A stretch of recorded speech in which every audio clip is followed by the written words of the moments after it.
जय हिंद बच्चों। आज मैं जिस विषय के साथ यहाँ पर उपस्थित हूँ वह है प्रत्यय। और प्रत्यय में दो प्रत्यय यहाँ पर संकलित किए गए हैं, अक्त और अक्तवतु। वीडियो को शुरू से अंत तक देखें, लाइक करें, सब्सक्राइब करें और शेयर करें ताकि बाकी छात्र भी इससे लाभ ले सकें। अक्त प्रत्यय के नियम। प्रत्यय के नियम देखते हैं। इन प्रत्ययों को निष्ठा प्रत्यय के नाम से जाना जाता है, अर्थात इन प्रत्ययों को निष्ठा प्रत्यय कहते हैं। अक्त और अक्तवतु प्रत्यय भूतकालवाचक होते हैं, अर्थात जिन धातुओं के साथ ये जुड़ते हैं तो उनको भूतकाल की क्रिया के रूप में बना देते हैं। साथ ही क्रिया की समाप्ति के सूचक होते हैं, अर्थात जब यह प्रयुक्त होते हैं तो वह वाक्य जो है पूर्णता को प्राप्त हो जाता है। जैसे उसने लिखा, सह लिखितवान। नियम नंबर 3, लसक को तद्धिते। यह सूत्र है अष्टाध्यायी का। इस सूत्र से अक्त के क की लोप हो जाती है इत संज्ञा होकर के केवल त शेष बचता है। कहने का आशय यह है कि कत का जो आधा क है उसको इत संज्ञा हो जाती है और इत संज्ञा जो होते हैं उनका लोप होता है, अर्थात वे जब धातुओं के साथ अक्त प्रत्यय जुड़ता है तो क नहीं जुड़ेगा बल्कि केवल त जुड़ेगा। चौथा, यह कर्मवाच्य एवं भाववाच्य में होता है, अर्थात जो कत प्रत्यय है वह कर्मवाच्य की क्रियाओं में और भाववाच्य की क्रियाओं में प्रयोग होता है। कर्मवाच्य क्या है? जिसमें कर्म की प्रधानता हो, और भाववाच्य जिनमें कर्म का अभाव होता है। कत प्रत्यय के को जो है क की तरह से भी लिखा जाता है। कहने का आशय है कि आजकल आप कंप्यूटर, मोबाइल, लैपटॉप कहीं भी टाइप करेंगे तो आपको ऐसा लिखा हुआ क और त मिल जाएगा। जैसे क्री प्लसक्त कृत है, भू प्लसक्त भूत है। कुछ उदाहरण लेते हैं। कथ धातु से यदि अक्त प्रत्यय को जोड़ते हैं तो जो हमारा रूप बनता है वह है पुल्लिंग में कथित है, स्त्रीलिंग में कथिता, नपुंसकलिंग में कथितम। वैसे ही बाकी धातुओं को भी देख लेते हैं। पठ धातु यदि अक्त प्रत्यय से जुड़ता है तो पठित है, पठिता और पठितम बनाता है। लिख धातु की यदि बातें करते हैं तो लिखित है, लिखिता और लिखितम बनाता है। हन धातु हत है, हता और हतम बनाता है। नी धातु की यदि बातें करें तो वे अक्त प्रत्यय से जब जुड़ते हैं तो नीत है, नीता और नीतम बनाते हैं। हस धातु हसित है, हसिता और हसितम बनाते हैं। वैसे ही दृश्य धातु की यदि हम बातें करते हैं तो दृष्ट है, दृष्टा और दृष्टम क्रमशः पुल्लिंग, स्त्रीलिंग और नपुंसकलिंग में बनाते हैं। कुछ अन्य उदाहरण देख लेते हैं।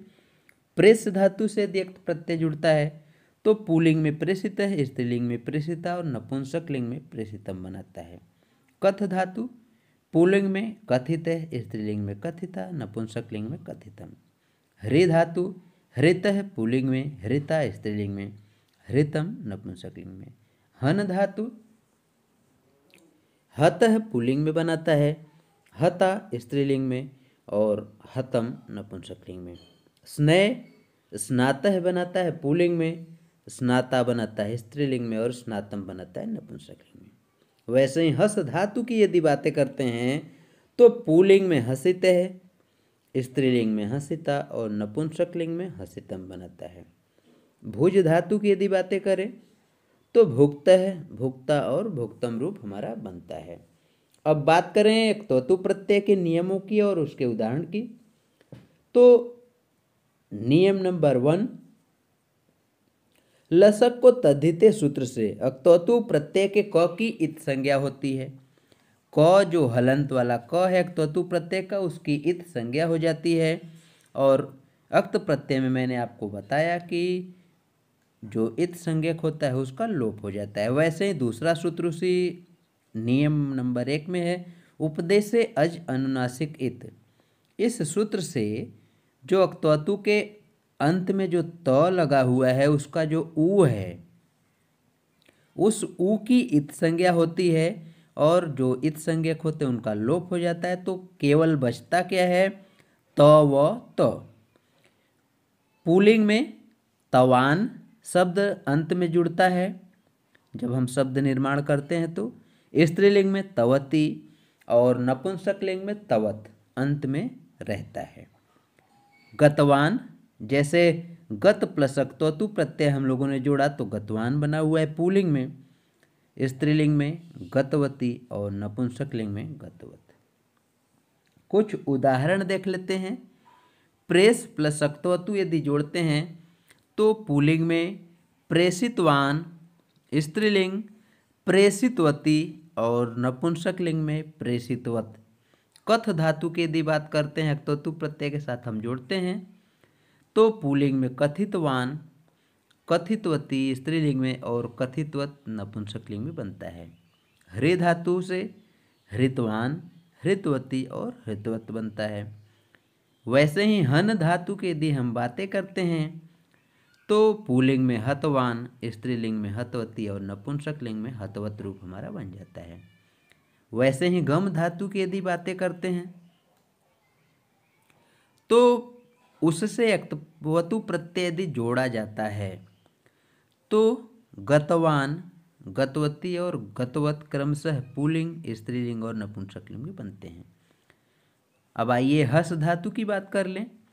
हस धातु यदि अक्तवतु प्रत्यय से जुड़े तो वह पुल्लिंग में हसितवान बनाता है, स्त्रीलिंग में हसितवती और नपुंसकलिंग में हसितवत। वैसे ही लिख धातु जो है वह लिखितवान, लिखितवती और लिखितवत रूप जो है निर्मित करता है। अब नियम विशेष, जो कतवतु प्रत्यय है इस प्रत्यय का प्रयोग केवल कर्तृवाच्य में होता है, अर्थात संस्कृत के जो वाच्य हैं कर्तृवाच्य, कर्मवाच्य और भाववाच्य, तो यहाँ जो कर्तृवाच्य है एक्टिव वॉइस उसी में अक्तवतु प्रत्यय का प्रयोग होता है। अर्थात अब कर्तृवाच्य जो है वह यह है कि उसमें कर्ता की प्रधानता होती है, कर्ता के अनुसार कर्म, क्रिया आदि का विधान किया जाता है। जैसे अहम संस्कृतम पठितवान, मैंने संस्कृत पढ़ लिया या मैंने संस्कृत पढ़ा। धन्यवाद।